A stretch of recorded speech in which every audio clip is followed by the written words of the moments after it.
There was a time, not so long ago in the grand scale of history, when Europe was a patchwork of kingdoms, when knights rode through forests, when stone castles dominated the landscape, and when most people never traveled more than a few miles from where they were born. The medieval period stretched for 1,000 years, from the fall of Rome to the Renaissance, and it was far stranger, more complex, and more interesting than the fairy tales suggest. Tonight, we're going to walk through those centuries, through the quiet moments and the dramatic ones, through the lives of peasants and kings, monks and merchants, exploring a world that seems both impossibly distant and strangely familiar. In the hills of Syria, perched on a ridge overlooking trade routes that connected the coast to the interior, there stands a castle that was considered impregnable. Crac des Chevaliers, the Castle of the Knights, was built by crusaders in the 12th century, expanded and strengthened over decades until it became one of the most formidable fortresses in the medieval world. Its walls are so thick that rooms and corridors run inside them. Its defenses are layered. Multiple walls, towers at strategic points, a massive entrance passage with murder holes overhead, where defenders could drop rocks or pour boiling oil on attackers. The castle could house a garrison of 2,000 men and withstand a siege for years. The Knights Hospitaller, a crusading military order, held Crac des Chevaliers for over a century. They launched raids from it, controlled the surrounding territory, collected tolls from passing merchants. The castle was their stronghold, their headquarters in the region, and seemingly invincible.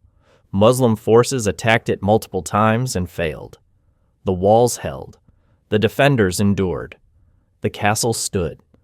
But fortresses, no matter how strong, have a weakness. They can't create food or water. They depend on supplies. And in 1271, the Mamluk Sultan Baybars brought an army to Crac des Chevaliers not to assault the walls, but to starve it out. His forces surrounded the castle, cutting off supplies, settling in for a long siege. The defenders held for a month, their provisions dwindling, their situation becoming desperate.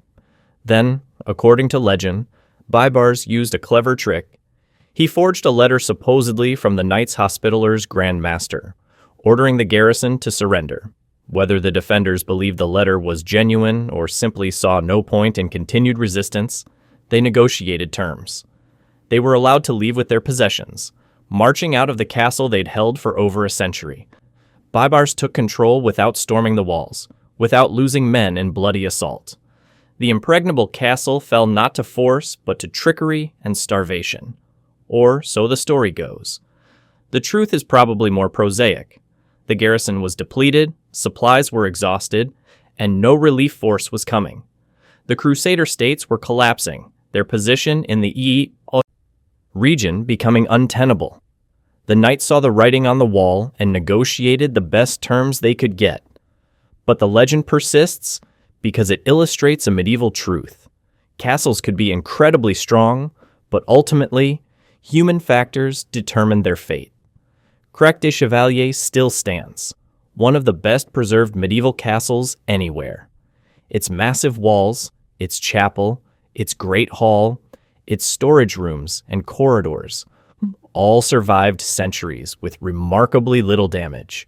You can walk through spaces where Crusader knights walked, stand in towers where watchmen scanned the horizon, see murder holes through which defenders would have attacked anyone trying to breach the entrance. The castle is a monument to medieval military architecture, showing the evolution of defensive thinking. The inner wall is higher than the outer wall, allowing defenders to shoot over the heads of those on the outer defenses. Towers project from the walls, creating angles where defenders can shoot at anyone approaching. The entrance is a twisted passage, forcing attackers to make multiple turns under fire, preventing battering rams from building momentum. Every detail was planned to make the castle as defensible as possible, but it's also a monument to the Crusades, those strange religious wars where European Christians traveled thousands of miles to fight Muslims for control of lands neither group was native to. The Crusades were complex, part religious fervor, part political maneuvering, part economic opportunity. Younger sons with no inheritance sought fortune and glory. Italian merchants sought trading privileges. The church sought to unite quarrelsome European nobles in a common cause and extend its influence. And for 2 centuries, Europeans maintained precarious footholds along the eastern Mediterranean coast, building castles like Croix de Chevalier, creating hybrid societies where European customs mixed with local traditions, fighting endless wars against Muslim powers who wanted them gone. It was brutal, bloody, and ultimately feudal. The Crusader states fell one by one, their castles captured or abandoned, their populations killed or expelled. By 1291, the last Crusader outpost in the Holy Land had fallen. The European presence ended, leaving behind only castles and ruins.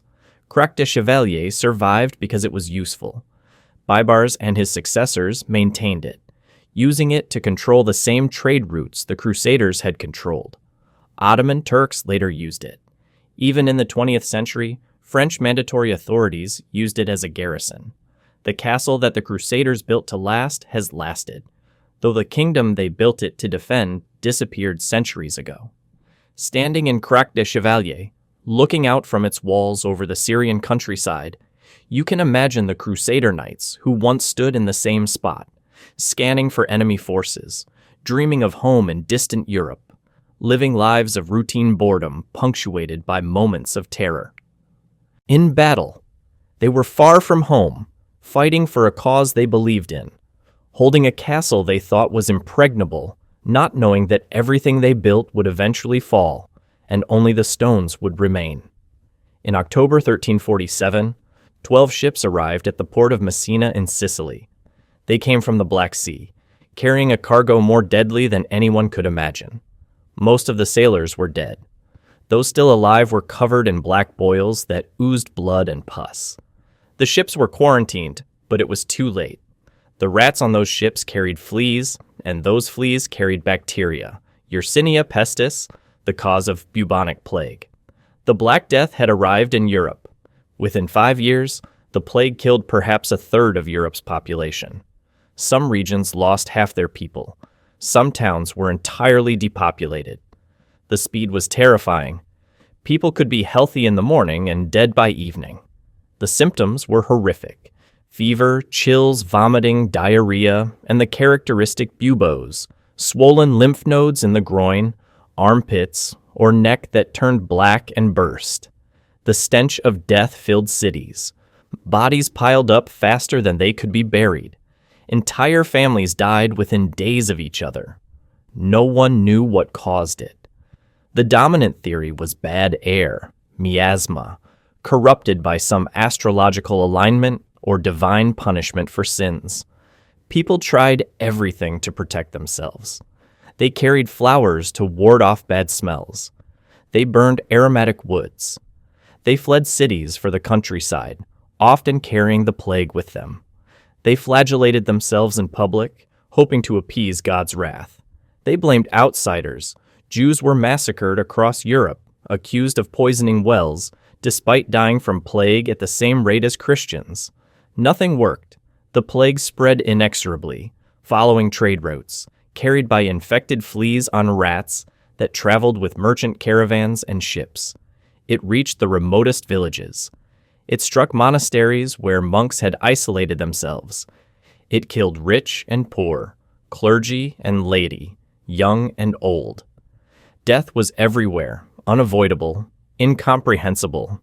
The social effects were profound.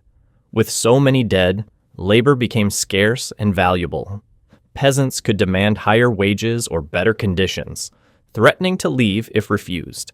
They knew lords needed them more than they needed lords. The feudal system, already weakening, accelerated its decline. Social mobility increased. Some families rose from poverty to wealth simply by surviving and inheriting from dead relatives. The church's authority was shaken. Priests died at higher rates than laypeople. They were exposed constantly, administering last rites to the dying. Many survivors lost faith in a church that couldn't protect them or explain why God would send such horror. Alternative religious movements grew. Some groups believed the end times were near. Others rejected church hierarchy entirely.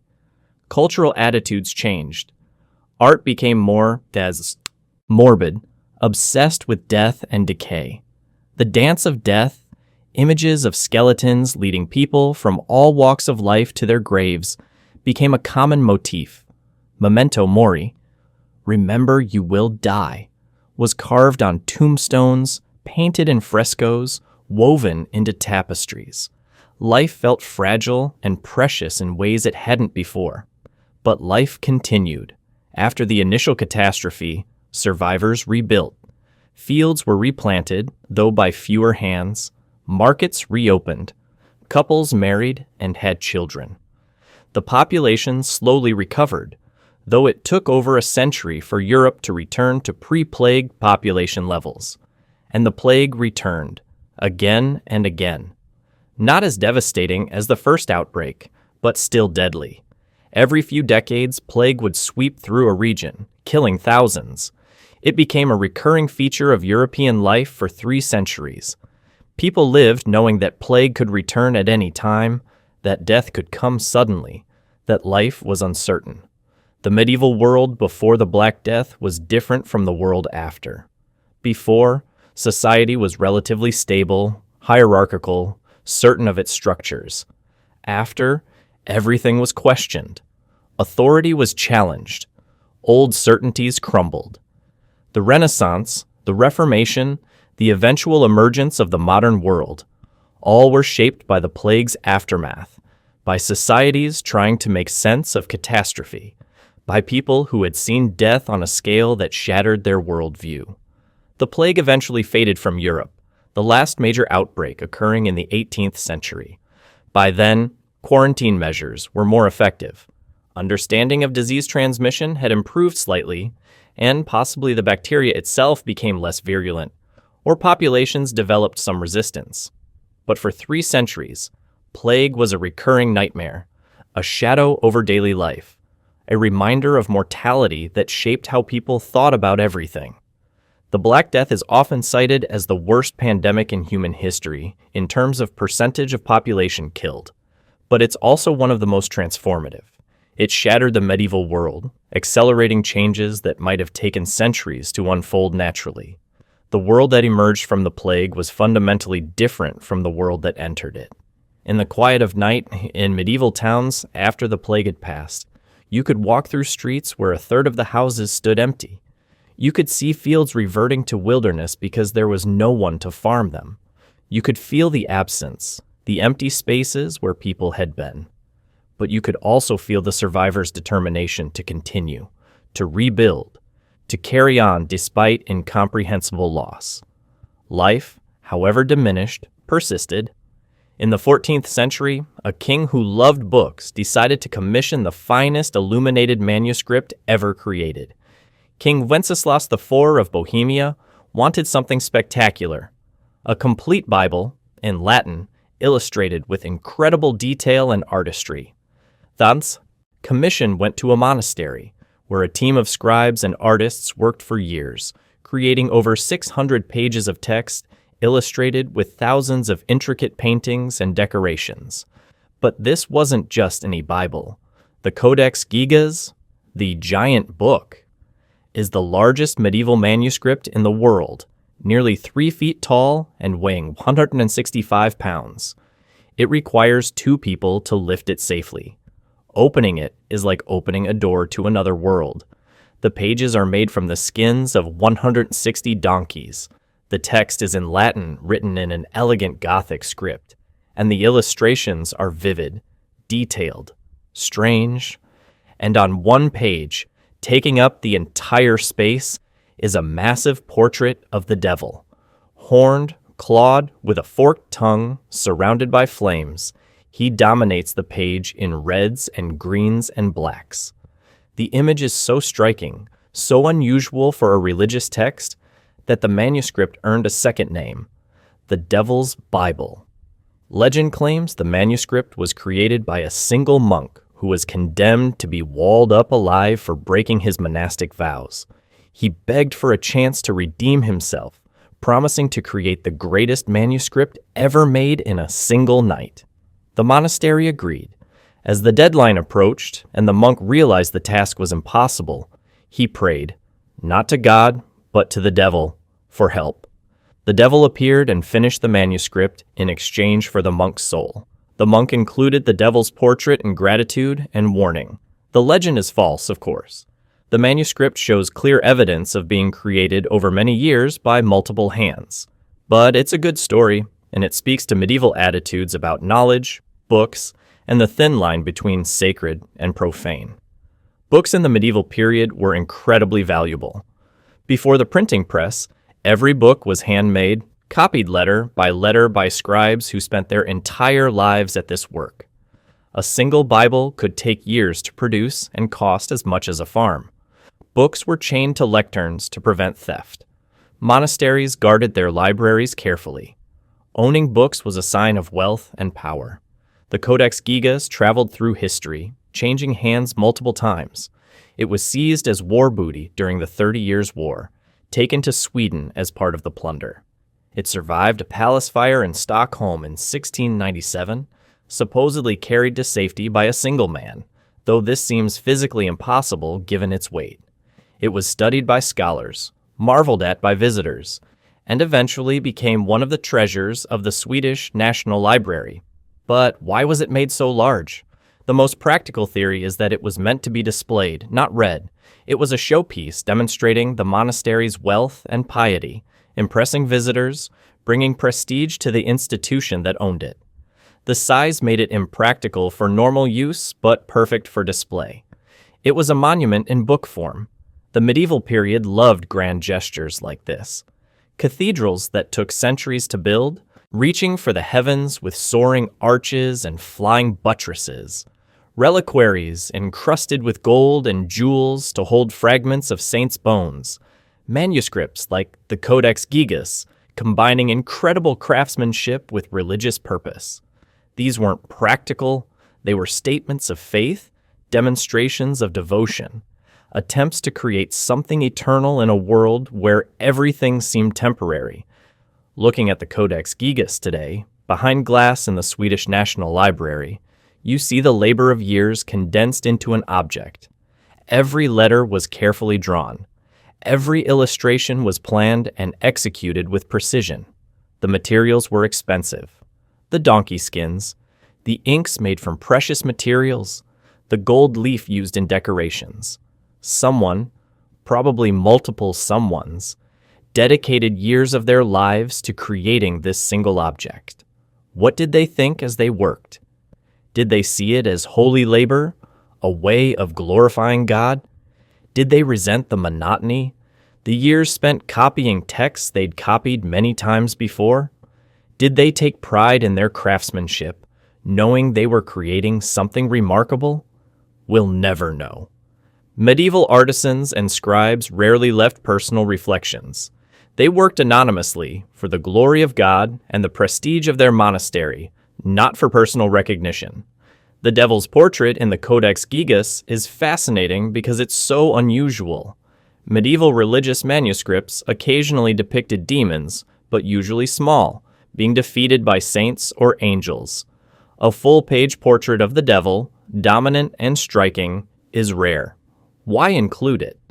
Some scholars suggest it represents the darkness that faith must overcome. Others think it's a meditation on the nature of evil. Still others believe it's simply artistic expression, the illustrator creating something memorable. Whatever the reason, it worked. The image is unforgettable. It dominates the manuscript's reputation, overshadowing the 600 other pages of careful text and beautiful illustrations. The devil's portrait turned the Codex Gigas into something more than a Bible. It became a curiosity, a mystery, an object of legend. Books like the Codex Gigas remind us that the medieval period valued learning despite the stereotype of the Dark Ages. Monasteries preserved classical texts, copied them, studied them. They created new works of theology, philosophy, science, often based on ancient Greek and Roman sources, but not merely copying. Medieval scholars added, debated, developed ideas. The universities that began forming in the 12th and 13th centuries became centers of learning that persist to this day. The printing press, invented in the 15th century, revolutionized access to books. Suddenly, texts could be mass-produced, prices dropped, literacy spread, the world changed. But before that revolution, each book was precious, rare, a labor of years. The Codex Gigas represents the old world, before mechanization, when books were created by hand. 1 letter at a time by people who believed that copying sacred texts was a form of prayer, that creating beauty was a way of honoring God. In the year 1137, Eleanor of Aquitaine was 15 years old and the richest heiress in France. She inherited the Duchy of Aquitaine from her father, a territory larger than the holdings of the French king himself. Weeks later, she married Louis, heir to the French throne, becoming Queen of France when he succeeded his father later that year. Eleanor was no passive medieval queen. She accompanied her husband on the Second Crusade, an unusual and scandalous choice for a woman of her status. She held court, patronized poets and musicians, and wielded considerable political influence. But her marriage to Louis was unhappy. They had no sons, only 2 daughters. The marriage was annulled in 1152, officially on grounds of consanguinity. They were too closely related by blood, but really because they were incompatible and had produced no male heir. Eleanor kept her lands. At 30, she was the most eligible woman in Europe. Within weeks, she married Henry Plantagenet, Duke of Normandy and Count of Anjou. He was 11 years younger than Eleanor, but ambitious and capable. 2 years later, he became King Henry II of England, making Eleanor Queen of England while retaining her own lands in France. Together, Eleanor and Henry ruled an empire stretching from Scotland to the Pyrenees, the Angevin Empire, larger and wealthier than France. They had 8 children, including Richard the Lionheart and John, both of whom would later become kings of England. Eleanor managed her own territories, held court, influenced policy, and was one of the most powerful women in medieval Europe. But her marriage to Henry soured. He was unfaithful, taking numerous mistresses. He was domineering, unwilling to share power. In 1173, Eleanor supported their sons in a rebellion against Henry. The rebellion failed. Henry imprisoned Eleanor, keeping her in comfortable but restricted circumstances for 16 years. She was released only after Henry died in 1189, and their son Richard became king. Eleanor, now nearly 70, emerged from imprisonment to serve as regent while Richard was on crusade, managing the kingdom efficiently, raising the enormous ransom when Richard was captured, negotiating treaties, and maintaining order. When Richard died in 1199, Eleanor supported their youngest son, John's claim to the throne, traveling across France at age 80 to secure his position. Eleanor lived to be 82, an extraordinary age for the medieval period. She spent her final years in Fontevraud Abbey, where she was eventually buried. Her tomb effigy shows her reading a book, a fitting memorial for a woman who patronized poets and scholars throughout her life, who understood that culture and learning were as important as political power. Eleanor's story challenges medieval stereotypes. Women in the medieval period are often imagined as powerless, confined to domestic roles, subject to male authority, but Eleanor ruled territories, commanded armies, influenced policy, and shaped European politics for over 6 decades. She was an exception, certainly. Her unique circumstances as heiress to Aquitaine gave her power that most women couldn't access. But she used that power actively, refusing to be merely decorative. Medieval women's lives varied enormously by class. Peasant women worked alongside men in fields, often performing the same labor. They had more practical equality in some ways, simply because survival required everyone's contribution. But they had no property rights, no political voice, and were subject to their husband's authority in law. Noble women like Eleanor had more power, but it was usually indirect, exercised through influence over husbands and sons rather than direct authority. Women could inherit property if there were no male heirs, but their husbands typically controlled it. They could be regents for young children, but were expected to step aside when sons came of age. They could patronize churches and support charitable works, but couldn't hold church office or political position. Yet within these constraints, many medieval women wielded significant influence.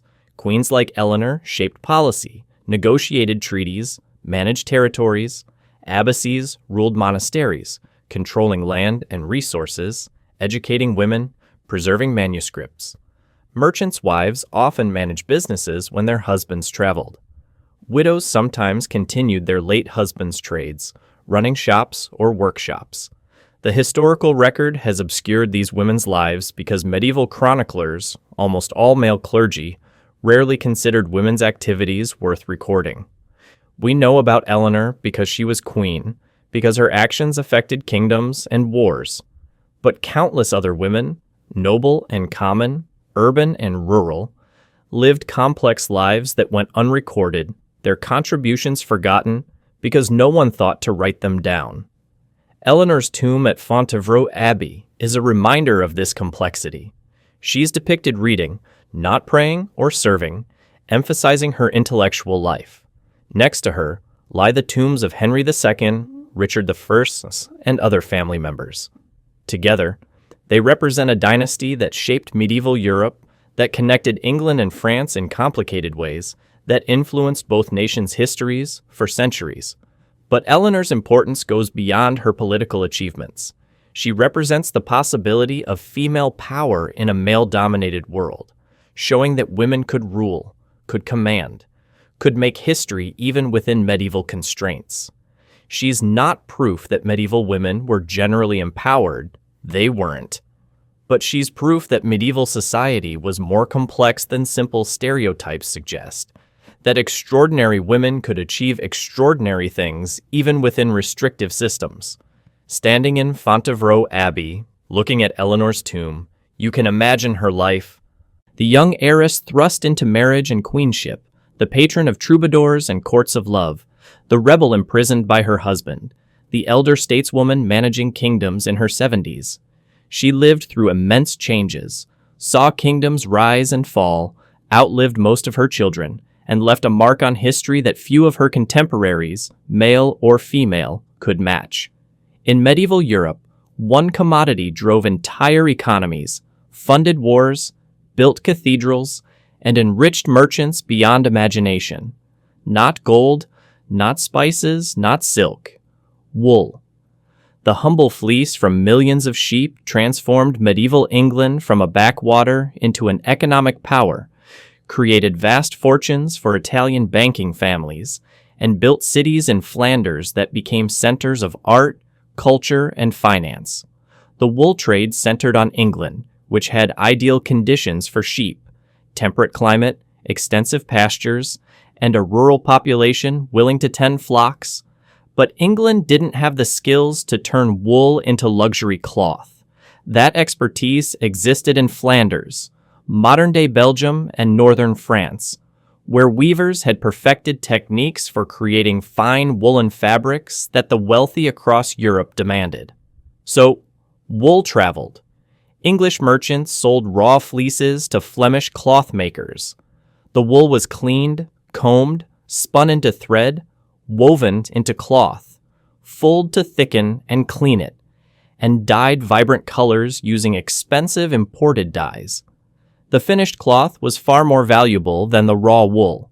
A single piece of fine Flemish cloth could cost as much as a peasant earned in years. This cloth was sold across Europe, traded for spices and silk from the East, creating a complex network of trade routes, merchant companies, and financial instruments. Cities like Bruges, Gand, and Ypres in Flanders grew wealthy from this trade. Their cloth halls, massive buildings where merchants displayed and sold cloth, still stand, monuments to medieval commerce. Their guild halls, where craft organizations met and regulated their trades, were opulently decorated. Their churches rivaled cathedrals in size and beauty, funded by donations from wealthy merchants. But the wealth was unevenly distributed. Master weavers and merchants grew rich. Journeymen and apprentices worked long hours for modest pay. The poorest workers, carders who prepared wool, dyers who handled toxic chemicals, fullers who trampled cloth in vats of urine and clay, lived in poverty despite the industry's overall wealth. Periodic revolts occurred when workers demanded better conditions or higher wages, often brutally suppressed. In England, wool wealth funded royal ambitions. Edward III, who reigned from 1327 to 1377, used wool export taxes to finance wars against France, the beginning of the 100 Years' War. He manipulated wool trade to reward allies and punish enemies. He encouraged Flemish weavers to immigrate to England, beginning an English cloth industry that eventually challenged Flemish dominance. Italian merchant families, particularly from Florence and Genoa, financed the wool trade, lending money to English kings and Flemish merchants, charging interest despite church prohibitions. They developed sophisticated banking techniques, letters of credit, double-entry bookkeeping, insurance contracts, that laid foundations for modern finance. Families like the Medici grew wealthy initially from wool trade and banking, later using that wealth to become princes and popes. The wool trade also drove technological innovation. Water-powered fulling mills replaced human labor for cloth finishing, increasing production and quality. Improved looms allowed faster weaving. New dyeing techniques created more vibrant, longer-lasting colors. Medieval people often think of medieval technology as primitive or stagnant, but industries like wool processing saw continuous improvement driven by profit motive and competition. Walking through Bruges today, you see remnants of this wool wealth everywhere. The Belfry Tower, dominating the city center, was built to store precious cloth and serve as a watchtower protecting merchant wealth. The canals once filled with boats carrying wool and cloth now carry tourists. The guild halls and merchant houses, many converted to museums or shops, retain their medieval architecture. Step-gabled facades, ornate decorations, signs of prosperity. But Bruges' prosperity didn't last. The Zwin River, connecting Bruges to the sea, silted up in the 15th and 16th centuries, making navigation difficult and eventually impossible. Trade shifted to Antwerp, which had better sea access. Bruges declined from a major commercial center to a provincial town. By the 19th century, it was called Bruges la Morte, Bruges the Dead, a sleepy backwater living in the shadow of former glory. This decline preserved Bruges' medieval character. Cities that remained prosperous demolished old buildings to construct new ones. Bruges couldn't afford modernization, so its medieval core survived largely intact. In the 20th century, this became an asset. Tourism revived Bruges' economy. The city that wealth built through wool now prospers from visitors coming to see what wealth built. The wool trade teaches lessons about medieval economics that challenge simplistic stereotypes. Medieval commerce was sophisticated, international, driven by profit and innovation. Merchants developed complex financial instruments, managed risk across long distances, and navigated political complexities. They weren't just peddlers or shopkeepers. They were operating at scales and complexities that would be recognizable to modern businesses. But the wool trade also shows medieval limitations. All this commerce depended on physical goods moving slowly, by cart, by boat, at speeds limited by animals and wind. Communication was equally slow, creating information gaps that savvy merchants could exploit. Credit and debt were managed through personal relationships and reputation, since enforcement mechanisms were unreliable. Success required not just business acumen, but political connections, ability to navigate local laws and customs, and willingness to take enormous risks. The sheep that started it all were unremarkable animals, descendants of breeds that had been domesticated for thousands of years, grazing on English pastures as they had for centuries. But their wool, through human industry and ingenuity, became the foundation for merchant fortunes, funded wars and cathedrals, and built cities. It's a reminder that medieval economy was fundamentally agricultural. Even sophisticated urban commerce ultimately depended on resources extracted from the countryside, on animals and plants, and the labor of rural people who remained poor, while others grew wealthy from their products. In a monastery in Tuscany around the year 1025, a monk named Guido of Arezzo faced a problem. He was responsible for training the monastery's choir, teaching young boys to sing the complex chants used in religious services. The traditional method was slow and difficult. Singers learned entirely by ear, memorizing melodies through endless repetition. A skilled singer might take a decade to learn the full repertoire. Guido knew there had to be a better way. Musicians in his time used various notations to indicate melodies, marks above text showing whether pitch went up or down, but nothing precise. You still needed to already know the melody to read the notation. What music needed, Guido realized, was a system that could teach new melodies, that could communicate precise pitches to someone who had never heard the piece before. So Guido invented modern musical notation.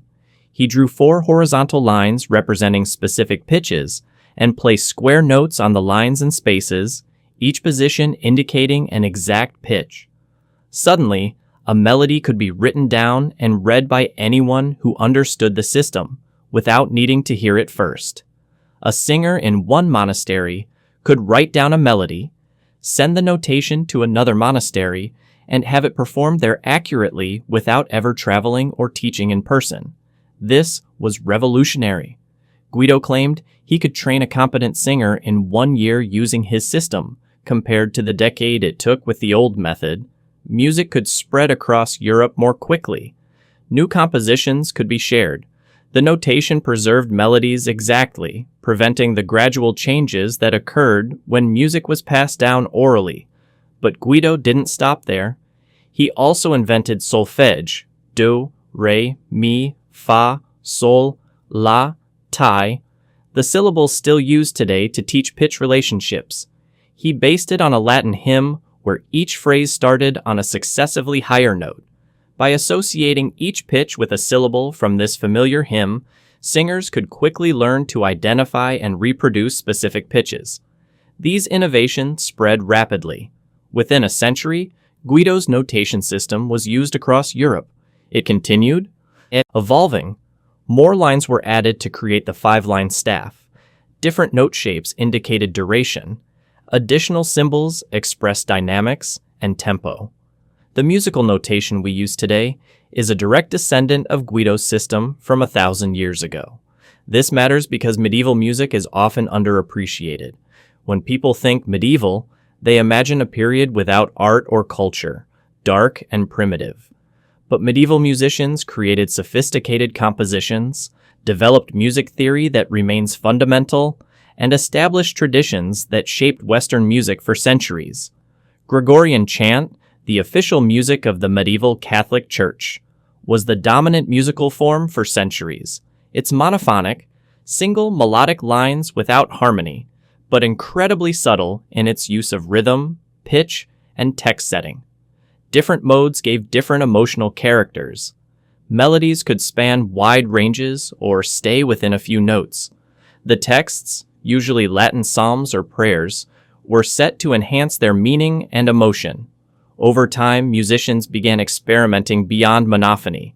They added second melodic lines that moved in parallel or contrary motion. Organum, the first polyphony. Later, they made these added voices more independent, creating complex contrapuntal music where multiple melodies interweaved. By the 13th and 14th centuries, composers like Guillaume de Machaut were creating intricate motets with 3 or 4 independent voices, each singing different texts simultaneously, creating layered meanings and musical textures. Secular music existed alongside sacred music. Troubadours in southern France composed songs about courtly love, performed at noble courts. Minnesingers in Germany created similar songs. Their music was often accompanied by instruments, lutes, harps, early fiddles. unlike church music, which was purely vocal. These songs preserved melodic traditions from oral culture while beginning to use written notation, creating a bridge between folk music and art music. Medieval instruments would sound strange to modern ears. There were no violins. The viol family wasn't developed until later. Brass instruments were limited to simple horns and trumpets without valves. Keyboard instruments included organs, often massive instruments installed in cathedrals, and portative organs small enough to carry. Woodwinds included recorders, shawms, ancestors of oboes, and bagpipes. Percussion included drums and bells. The reconstruction of medieval music is challenging because notation from the period often left aspects unclear. Rhythm, in particular, wasn't always precisely notated until later in the medieval period. Dynamics, tempos, and performance practices were often implied rather than explicitly marked. Modern performers must make educated guesses based on theoretical treatises, practical considerations, and musical judgment. But enough medieval music survives to show its richness and complexity.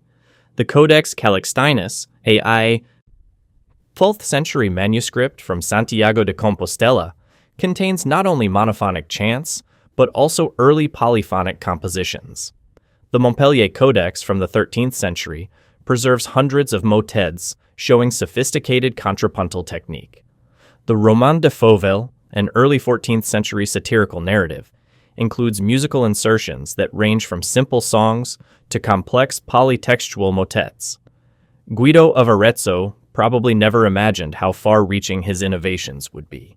He was solving a practical problem, how to train choir boys more efficiently, but his solution enabled music to develop in ways that wouldn't have been possible with purely oral transmission. Complex polyphony requires precision. Multiple voices must coordinate exactly. This is difficult with oral tradition, but straightforward with written notation. Medieval music challenges the stereotype of the medieval period as culturally barren. This was a time of artistic experimentation, theoretical development, and sophisticated creativity. The musicians were as skilled and innovative as musicians from any period. They were working within different aesthetic frameworks, guided by different values. Music primarily served religious purposes, though secular music was growing in importance. But they were artists in every sense, creating beauty and meaning through organized sound. Sitting in a medieval church, listening to Gregorian chant performed as it was centuries ago, you can feel a connection to that distant past. The acoustics of stone buildings create reverberations that enhance the music, making single melodic lines sound fuller. The Latin texts, incomprehensible to most modern listeners, nonetheless carry emotional weight through their musical settings. And the music itself, following modes and contours developed over centuries, has a timeless quality. It sounds neither modern nor ancient, but somehow outside time, focused on spiritual rather than temporal concerns. In the 12th and 13th centuries, something remarkable happened in Spain and Sicily, places where Christian, Muslim, and Jewish cultures met and sometimes collaborated. While most of Europe was locked in conflict with the Islamic world through crusades, these borderlands became centers of translation and knowledge transfer, where texts from Arabic, Greek, and Hebrew were rendered into Latin, making ancient and medieval learning accessible to European scholars. The Toledo School of Translators in Spain was the most famous. After Christian kingdoms reconquered Toledo from Muslim rule in 1085, they found libraries full of Arabic texts, translations of Greek philosophers, mathematicians, and scientists, as well as original works by Islamic scholars. Rather than destroying these infidel texts, enlightened Christian rulers recognized their value and sponsored translations into Latin. The translators were often teams, a Jewish or Muslim scholar who knew Arabic and the content would translate into the vernacular Spanish, and a Christian scholar would then translate from Spanish into Latin. This collaborative process brought works of Aristotle, Euclid, Galen, and Ptolemy back to Western Europe, along with Islamic commentaries and original works by scholars like Avicenna, Averroes, and Al-Khwarizmi. These translations transformed European intellectual life. Universities that were forming in the 12th century, Bologna, Paris, Oxford, suddenly had access to the complete works of Aristotle, not just fragments preserved through the early medieval period. They could study advanced mathematics, including algebra and algorithms from Islamic mathematicians. They could learn medical knowledge that went beyond simplistic herbal remedies. They could engage with sophisticated philosophical arguments about the nature of reality, knowledge, and God. The impact was enormous. Thomas Aquinas built his theological system on Aristotelian philosophy translated from Arabic. Roger Bacon advocated for experimental science based on Islamic optical texts. Medieval universities structured their curricula around texts that entered Europe through these translations. The 12th century Renaissance, the intellectual flowering that preceded the more famous Italian Renaissance, was largely fueled by knowledge flowing from the Islamic world into Europe through translation centers in Spain and Sicily. This transmission wasn't simple borrowing. European scholars engaged critically with these texts, debating them, challenging them, developing their own ideas in response. The process sparked intellectual ferment, encouraging questioning and debate that had been less common when Latin Europe was more isolated from other intellectual traditions. The translators themselves were fascinating figures. Gerard of Cremona traveled from Italy to Toledo specifically to learn Arabic so he could access astronomical texts.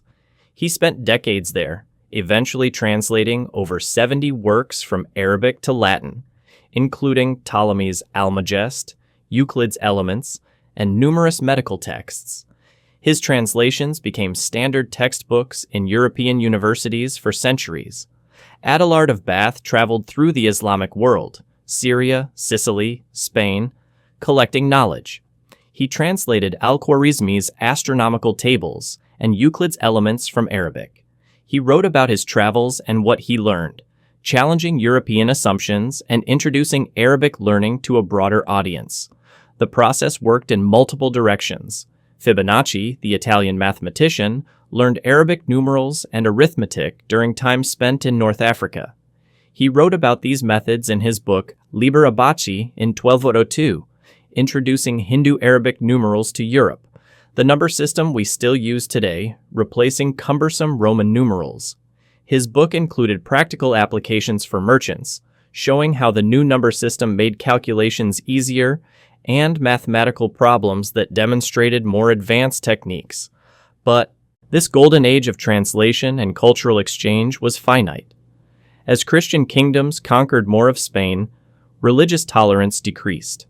By the 15th century, Spain was expelling Jews and Muslims, destroying or converting mosques and synagogues, enforcing religious uniformity. The intellectual diversity that had made Spain a center of learning disappeared. The Inquisition suppressed texts deemed heretical. The cultural bridge that had connected Christian Europe with Islamic learning collapsed. Yet the knowledge remained. The translations had spread throughout Europe, copied into manuscripts, incorporated into university curricula, absorbed into European intellectual culture. European scholars continued developing the ideas they'd learned through these translations, building on Greek, Islamic, and Jewish foundations to create distinctly European philosophical and scientific traditions.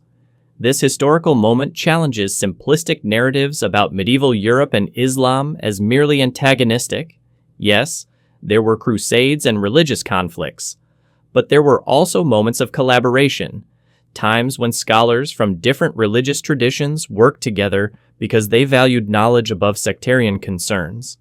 The translators of Toledo and Palermo weren't betraying their faiths by working with those of other religions. They were recognizing that truth and wisdom could come from any source. It's also a reminder of how knowledge travels. Greek philosophy had been translated into Arabic centuries earlier, preserved and commented upon by Islamic scholars when much of Europe was dealing with the chaos following Rome's fall. Then it was translated back into Latin, enriched with Islamic insights, becoming foundational to European thought. Knowledge doesn't belong to any one culture. It moves, transforms, gets reinterpreted, becomes part of new traditions while retaining connections to old ones. The physical act of translation was laborious. Medieval manuscripts had to be copied by hand. A single book could take months to produce. Translators worked slowly, carefully, often adding commentaries and explanations. The texts they produced weren't just translations. They were bridges between worldviews, requiring translators to find Latin equivalents for Arabic philosophical terms, to explain concepts that had no direct counterpart in European thought, to make foreign ideas comprehensible to different audiences. Standing in Toledo today, you can still feel echoes of this period.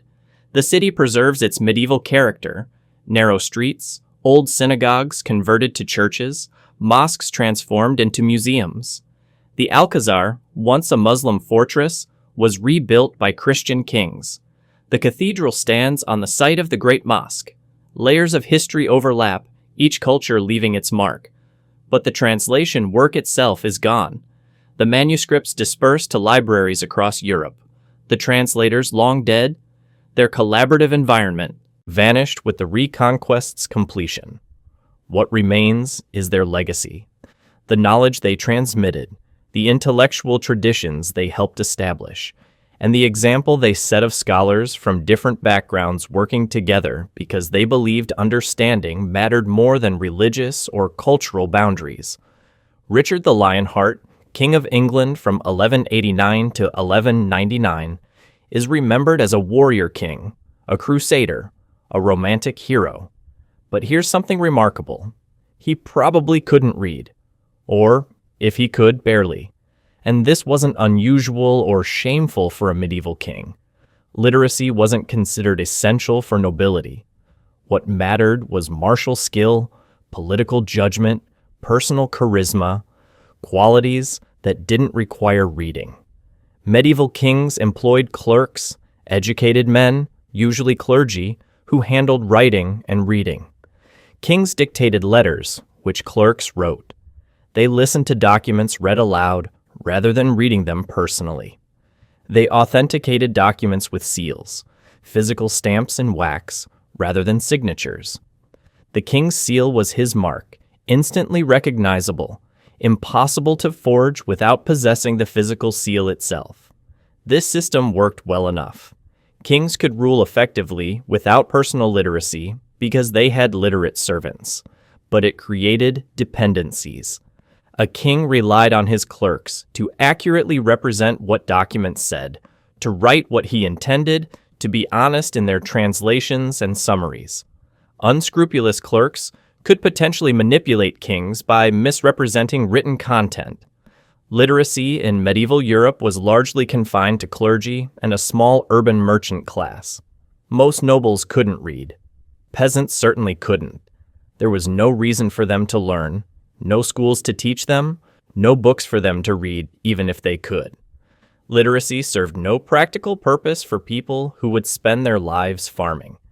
But this began changing in the later medieval period.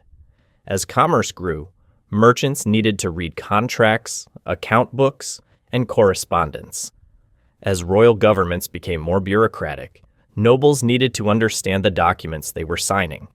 As vernacular literature developed, stories, poems, chronicles written in French, English, German, Italian, rather than Latin, literacy became a mark of sophistication. By the 14th and 15th centuries, noble literacy was increasing. Kings like Charles VIII of France were known for their extensive libraries and personal reading. Chronicles described nobles reading romances for entertainment. The spread of paper, cheaper than parchment, made books more affordable, and the invention of printing in the mid-15th century dramatically reduced book costs, making them accessible to broader audiences. But in Richard's time, the late 12th century, Literacy was still primarily clerical, and Richard spent almost no time in England anyway. He was on crusade, fighting in France, imprisoned in Germany. His 10-year reign saw him in England for perhaps 6 months total. He spoke French, the language of the Norman aristocracy, not English. He was more interested in military glory than administrative details. This raises questions about what kingship meant in the medieval period. Modern conceptions of monarchs as heads of government, managing bureaucracies, making policy decisions don't quite fit. Medieval kings were war leaders first, judges second, and administrators only incidentally. They maintained their position through personal prowess, ability to reward followers, and military success. Reading and writing were useful tools, but not essential skills. Richard's illiteracy, or near illiteracy, didn't prevent him from being remembered as a great king. He won spectacular military victories during the Third Crusade, though he never recaptured Jerusalem. He managed complex political relationships across his territories. He commanded loyalty from his followers. These were the skills that mattered for medieval kingship. But his absence from England had consequences. His brother John, left in charge, mismanaged the kingdom. Taxes were raised to fund Richard's wars and ransom. Nobles grew restless.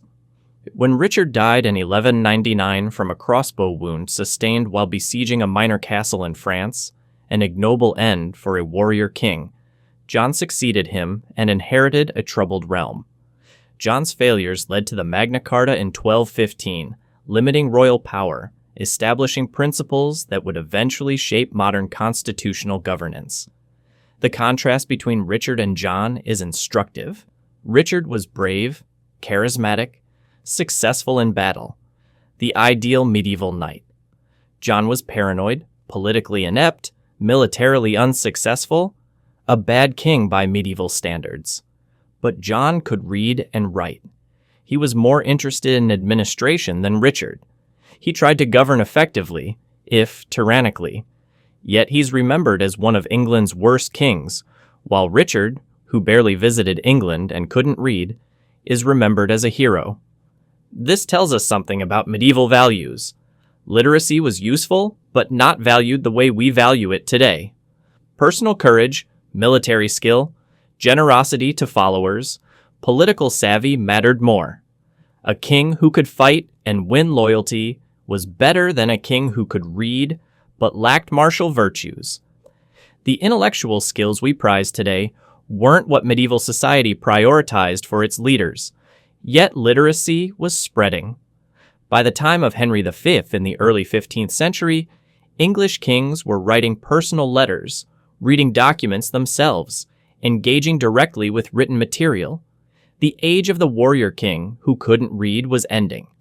Governance was becoming more complex, more bureaucratic, requiring kings to engage with administrative details personally. The medieval period saw a gradual shift from oral to written culture. Laws began being written down rather than maintained through memory and custom. Contracts were documented, records were kept. This created new needs for literacy and new opportunities for those who possessed it. Clerks and scribes, once merely servants, became essential administrators. Universities trained bureaucrats. Education became a path to advancement for those without noble birth. Richard the Lionheart stands at a transitional moment, a king who embodied old ideals of knighthood and personal prowess, who could rule without reading, but whose reign coincided with the beginning of changes that would make such illiteracy increasingly anachronistic. Within a few generations, an illiterate king would be unthinkable, but in Richard's time, it was unremarkable, simply how kings were. In 1248, in the city of Cologne in Germany, construction began on a cathedral. It was meant to house the relics of the three wise men, brought to Cologne from Milan in 1164, and to demonstrate the city's wealth and piety through architectural splendor. The plan was ambitious. Soaring Gothic arches, massive twin towers, elaborate stone carvings, stained glass windows flooding the interior with colored light. The construction continued for decades, then centuries. Money ran out periodically, halting work. Wars disrupted building. Plagues killed workers. But construction resumed whenever possible, guided by the original medieval plans. The cathedral slowly rose. Walls went up. Towers began climbing toward the sky. The choir was completed and consecrated in 1322. And then, in 1473, construction stopped. The money was gone. Interest had waned. The cathedral stood unfinished, its towers incomplete, wooden cranes atop them frozen in place. For nearly 400 years, Cologne Cathedral remained a construction site, a medieval project abandoned half-finished. The cathedral stood throughout the Renaissance, through the Reformation when many elaborate Catholic churches were destroyed or simplified, through wars and political changes, always unfinished but too massive to ignore. The wooden cranes became a landmark, a symbol of medieval ambition exceeding medieval capacity. In the 19th century, German Romanticism revived interest in medieval culture. The unfinished cathedral became a symbol of German national identity, a monument waiting to be completed, representing German potential waiting to be realized. New funds were raised. Construction resumed in 1842, now using modern techniques like steam engines and iron framing, but still following the original medieval plans. The towers finally reached their planned height in 1880, 157 meters tall, making Cologne Cathedral briefly the tallest structure in the world. The cathedral was officially completed 632 years after construction began, a continuous project spanning from the High Middle Ages through the Industrial Revolution. But was it really complete? Medieval cathedrals were never meant to be finished. They were ongoing projects, constantly being repaired, expanded, decorated. Stone deteriorates, windows break, foundations shift. A cathedral required continuous maintenance and modification. The concept of completion was foreign to medieval builders. They were creating spaces for worship, adding to God's glory through ongoing labor, not producing finished products. Cologne Cathedral embodies this perfectly. It was built over 6 centuries using medieval plans but modern techniques. Parts are genuinely medieval, stone carved in the 13th century. Parts are 19th century imitations of medieval style. Parts are 20th century repairs after World War II bombing damaged the structure.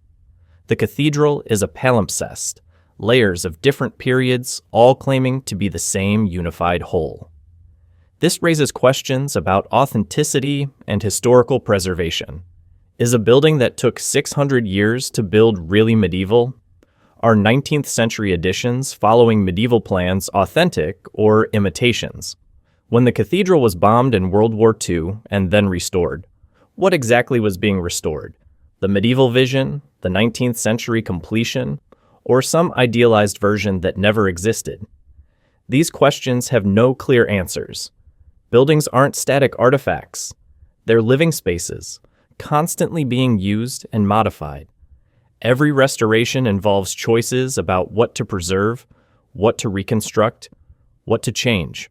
Perfect historical accuracy is impossible because buildings exist in the present, not the past, and must function in contemporary contexts. Cologne Cathedral tells us something about medieval ambition. The builders in 1248 planned something that would take centuries to complete. They knew this.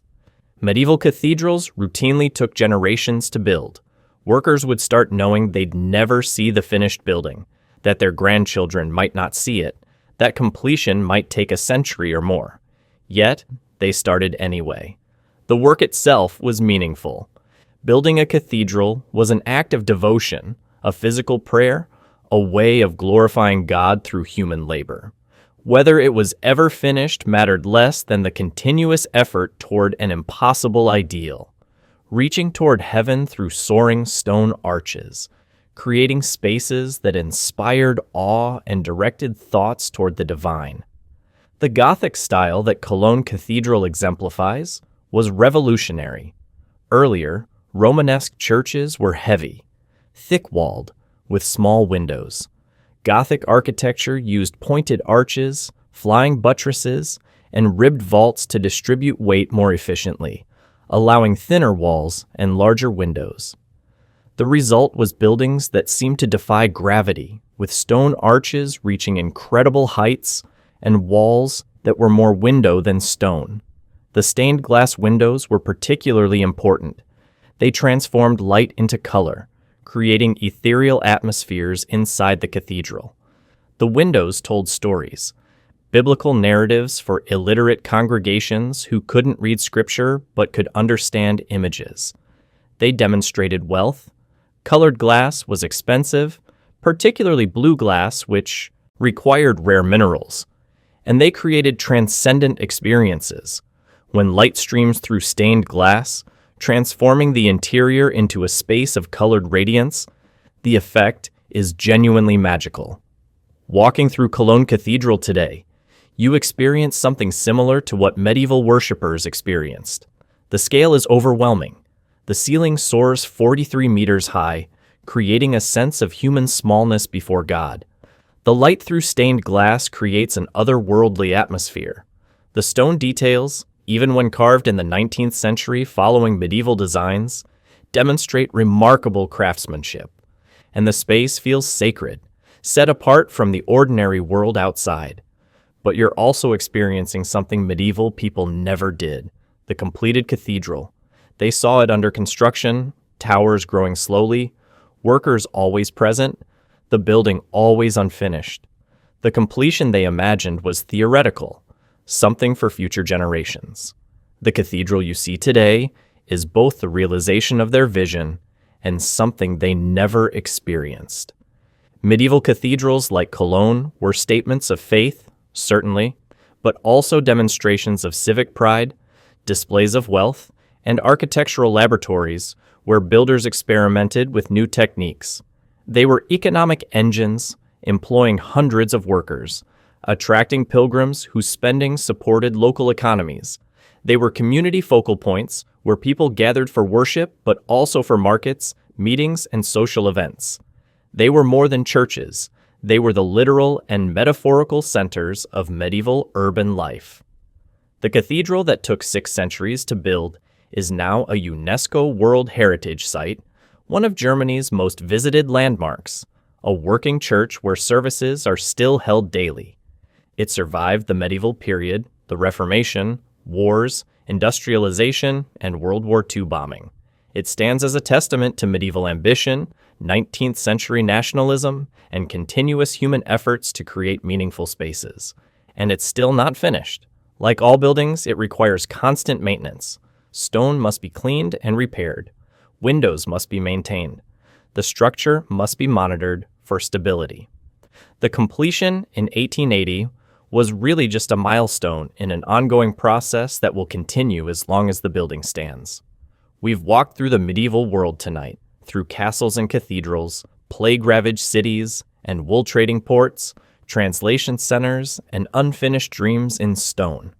We've met kings who couldn't read and monks who changed music, queens who ruled empires and merchants who built cities. We've seen a world that was complex, sophisticated, often brutal, sometimes surprisingly enlightened, always human.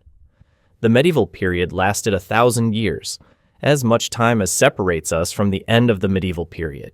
It's easy to imagine it as a single era, but someone living in 1400 viewed the year 800 as ancient history, as distant to them as the 1400s are to us. The medieval world changed constantly, responding to plagues and wars, to new technologies and ideas, to economic shifts and religious movements. Yet certain continuities persisted. The Catholic Church remained the dominant institution across Western Europe, providing a unified cultural framework even when political power was fragmented. Latin remained the language of learning, allowing scholars from different regions to communicate. The feudal system, however much it evolved, structured social relationships around land tenure and personal obligations, and everywhere, life remained deeply local. Most people lived and died within miles of where they were born, their horizons limited by the practical constraints of travel and communication. The castles still stand, many of them, weathered, but recognizable. You can walk through their rooms, climb their towers, see murder holes and arrow slits, touchstones that medieval hands shaped. The cathedrals still soar toward heaven, their stained glass still transforming light into color. The manuscripts still wait in libraries, their illuminated pages as vivid as when medieval scribes and artists created them. But the people are gone. The knights who held Crac des Chevaliers, the plague victims buried in mass graves, Eleanor of Aquitaine in her abbey tomb, the wool merchants of Bruges, the translators of Toledo, Richard riding to war, the workers building Cologne Cathedral generation after generation, all gone, reduced to names or statistics, or forgotten entirely.